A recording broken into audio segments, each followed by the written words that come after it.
After we've discussed kind of what your monthly and daily structures would look like with regards to time, it does raise the question of whether or not you should outsource your work. This is a question which again almost relates back to the very first business principles that you were looking at as to why you wanted to go freelance in the first place.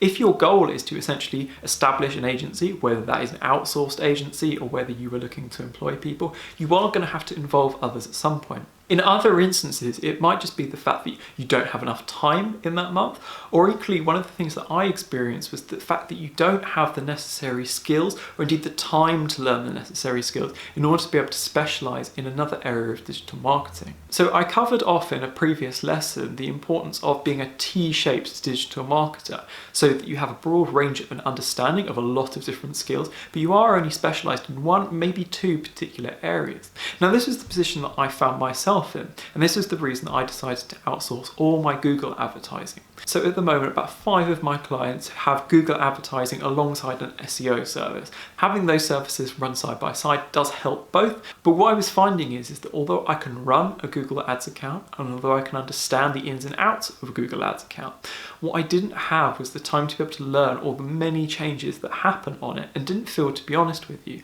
that I was providing a great level of service to the client. By the same token, any time that I was spending learning about Google Ads was time taken away from learning about the other developments in SEO. So to put it another way, I was kind of spreading my expertise a bit too thinly. At that stage, there was someone I already knew from quite a few years ago who I collaborated with who exclusively looks after Google Ads. So we've teamed up, and although I still retain the client relationship, he looks after all the Google advertising.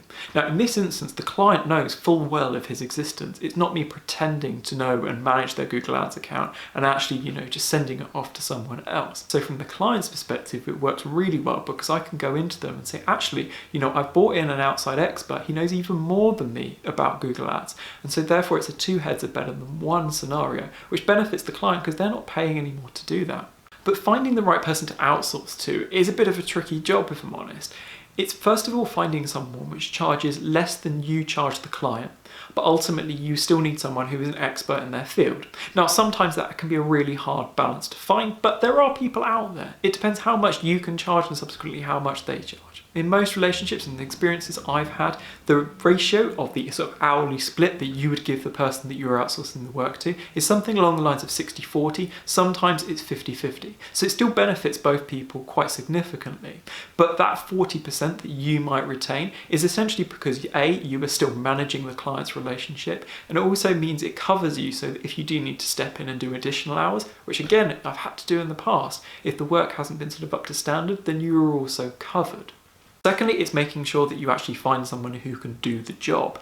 Now, if you're new to the world of digital marketing freelancing, you're going to have to go on gut experience, recommendations from other people, and just sort of almost quizzing the person you're outsourcing to as to whether they do know their stuff. Just as much as there are a lot of people out there who talk the talk about digital marketing but can't walk the walk, there are a lot of people you can outsource to where you can fall into the same trap. So often this isn't a case of just Googling random people, sort of phoning them up and going, oh, hi, would you be prepared to take on this work for me? A lot of the time, finding the right person to outsource to can come out of just long-term relationships which you have, which you often find by collaborating on bigger projects where other experts are brought in by different clients. So you have to trust the person and know what they're doing, but still have a working understanding based on the T-shaped marketer in order to be able to know what they're saying, if nothing else, so that you can relay it efficiently to the client so that you know that you're getting the best results. Third and finally though, is the thing that a lot of people seem to overlook is, can that person you're outsourcing to deliver the work on time?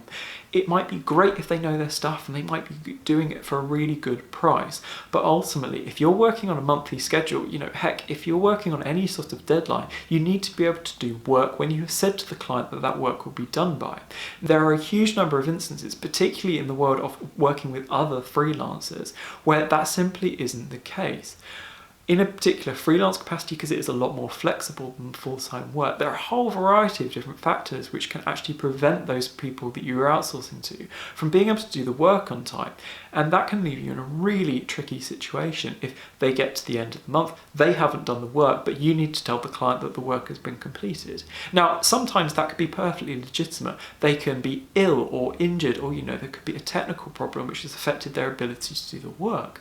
But in other instances, a lot of freelancers freelancers can just be, for want of a better word, lazy. They don't perhaps see that your project is important, or the fact that you haven't communicated the date of when it needs to be completed by. So although they may complete the work and do it to a good standard, it may mean that it's not done on time. Now, I've experienced that from working for a number of different freelancers, and it's a really annoying, frustrating position to be in, especially when you were the one that was retaining the relationship with the client, and then you have to come back with some kind of reasoning as to why the work that you've said is going to be completed hasn't been completed.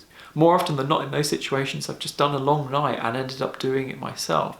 But that is also something you've got to factor in. So for anyone that you are looking to outsource to, make sure that you carefully evaluate who they are and what they do. If it is a longer term relationship, then all the better. But I'm conscious of the fact that if you are entering the world of freelance digital marketing, that might be something which is alien to you.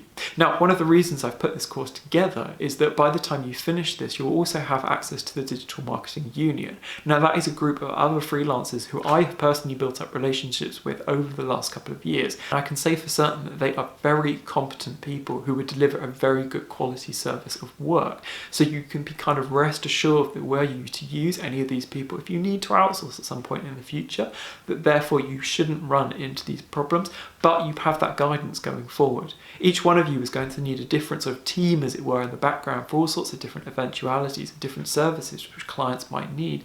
So it's important that you know up front kind of the right things that you're looking for, beyond simply the ability just to do the job.